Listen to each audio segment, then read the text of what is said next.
Separating the visit of the wise men from Christmas Eve as Epiphany begins, now on the Accessible Faith Project.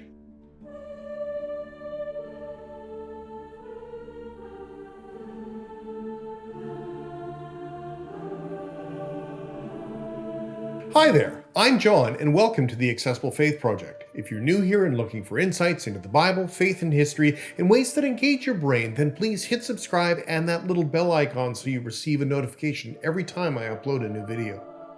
As we continue social distancing, I've been using the Accessible Faith Project to provide worship and devotional resources in addition to my educational videos. This one is a sermon at the beginning of Epiphany, but as with most of my offerings, learning a little bit of history and context goes a long way in helping us to understand it all. On more than one occasion, I've remarked that we try to do too much on Christmas Eve. We try to stuff the whole celebration into a single night without drawing out the season's various themes and messages. We have shepherds and angels bumping into wise men and their entourage, and it's a wonder that Joseph, Mary, and the Christ child might have gotten any sleep whatsoever.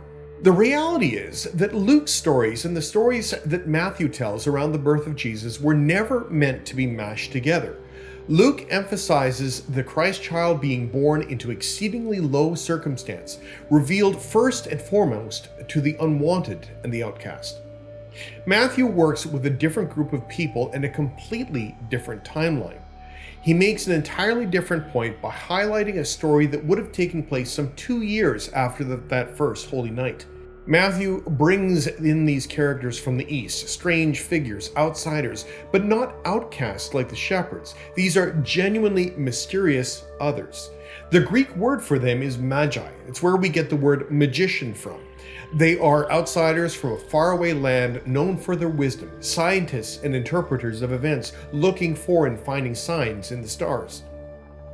They embark on a long journey coming from the east, searching for someone or something extraordinary, something new. For them, they had an epiphany, a moment of realization which changed their world and their lives. These moments of realization may not be as dramatic for many of us, but they can be just as profound. They are moments when we begin to see something in a new way. These moments of epiphany, of seeing things in a new way, are very appropriate for this time of year. After all, it is January 10th, and generally by now all the Christmas decorations are down and stowed away until next year.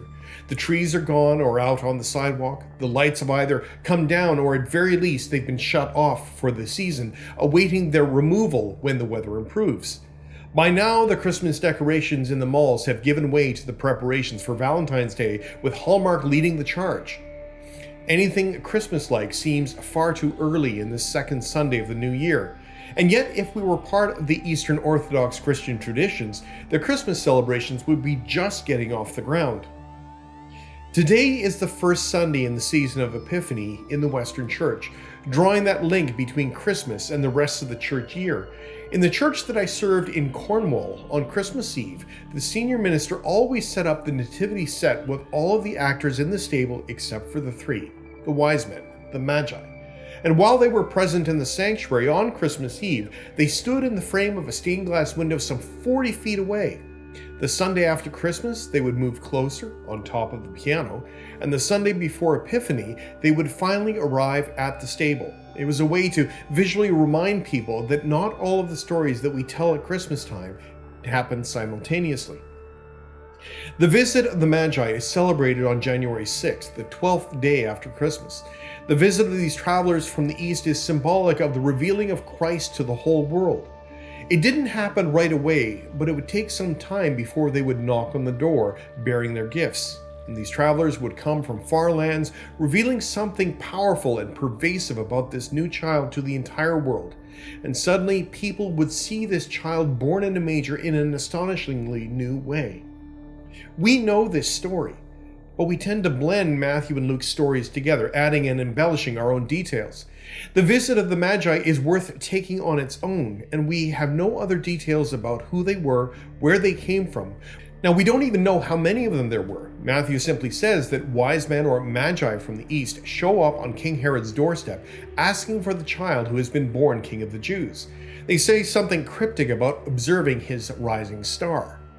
In the story, Herod is predictably alarmed, but plays along. Along with his advisors, he helps discern that these astrologers should be making their way to Bethlehem.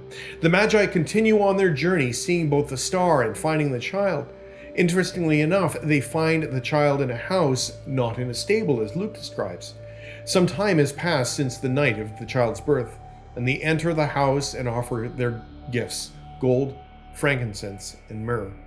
And then they return because they're warned in a dream not to go back to Herod, because Herod is afraid of this usurper and plots against him. This story is so familiar that we miss the subtle strokes that Matthew is trying to make.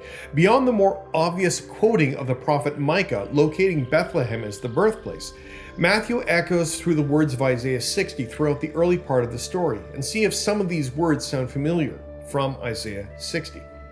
Arise, shine, for your light has come, and the glory of the Lord has risen upon you. Nations shall come to your light, and kings to the brightness of your dawn. The wealth of the nations shall come to you. A multitude of camels shall cover you. The young camels of Midian and Ephah, and all those from Sheba shall come. They shall bring gold and frankincense, and proclaim the praise of the Lord. For Matthew, the visit of the Magi is indeed an epiphany. This link to Isaiah is critical. No longer is the Christ child revealed to a select few, shepherds and innkeepers. The very nations come and gather to see the child. The rich and powerful are brought to their knees in either fear like Herod or worship like the Magi. The glory of God is now revealed to all to see, and things will never be the same again. Epiphany is when we see things in a new way, and our lives will never be the same. Seeing things in a new way is what Epiphany is all about. For the next 6 weeks, all of the stories and scriptures that we will be hearing are moments of seeing God in our midst where we have not seen it before. And more often than not, it's a discovery that God has been there all along, or we learn something about ourselves that motivates us for change. We just haven't seen it yet. These moments of epiphany happen not only in the Bible, but are happening continually in our own lives. And by definition, an epiphany is a sudden, intuitive leap of understanding, especially through an ordinary but striking occurrence. In this new year, where we are continuing our time battling this pandemic and watching political unrest in the States, and for everyone at Trinity, as we chart our pathway forward, it is a time of epiphany, of seeing things in a new way and responding to those moments to learn and act with the wisdom of the sages. Our challenge is to allow ourselves to be open to them, to be able to see those things, those moments in our lives when those things we have taken for granted suddenly look and feel different. It can be in a spectacular way, but more often than not, it is from something much more mundane. It can be anything from seeing the wonders of the natural world to going for a shoreline walk with my son. Ultimately, seeing something in a new light changes how we act and behave, and these moments of epiphany can have life-changing results. So as the prophet says, arise, shine, for your light has come. All the best in this epiphany. Amen.